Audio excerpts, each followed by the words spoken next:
এই যে আমার ছাদ বাগানের আম্রপালি, একটা টবের মধ্যে আম গাছটা, এটা জাতের নাম হচ্ছে আম্রপালি।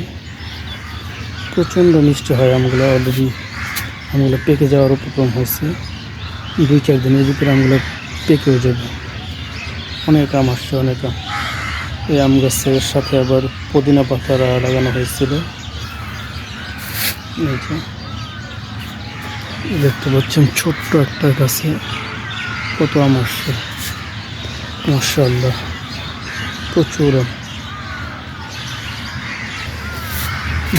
এটা হচ্ছে ফিলিপাইনি লাল আখ বলে, যদিও দেখতে কালো আখগুলো, কিন্তু এটাকে লাল আখ বলা হয় আর কি। আখগুলো যত বড় হবে তত লাল হতে থাকবে। এখন অবশ্য কালো বা খয়েরি জাতীয় আছে, কিন্তু বড় হওয়ার সাথে সাথে এটার রং চেঞ্জ হবে, লাল হওয়া শুরু করবে। এই যে এই টবটাতে আমি একটা দেশি সাগর কলা লাগাইছি। এই যে সাগর কলা গাছটা মাশাআল্লাহ বড় হওয়া শুরু করছে, আরও বড় হবে, আর একটু বড় হবে, তারপরেই হয়তো বা কলার থোর চলে আসবে। আর এখানে আছে ভিয়েতনামি রেড ড্রাগন। এবার প্রচুর ড্রাগন আসছে ছাদ বাগানের এই গাছগুলোতে, অনেক ড্রাগন আসছে। ড্রাগনগুলোর ভিতরে পাকার পরে পুরো লাল হয়ে যায়, উপর সাইডটাও লাল এবং ভিতরে প্রচুর পরিমাণে লাল হয়, এবং খাইতে বেশ সুস্বাদু। এই ফলটা প্রচুর মিষ্টি হয়। এটা জাত হচ্ছে ভিয়েতনামি রেড ড্রাগন বলে। অনেক ড্রাগন আসছে, অনেক ড্রাগন। এটা কাজী পেয়ারা গাছ, আরেকটা ড্রাগন গাছ। ড্রাগন এটা অলরেডি পেকে গেছে।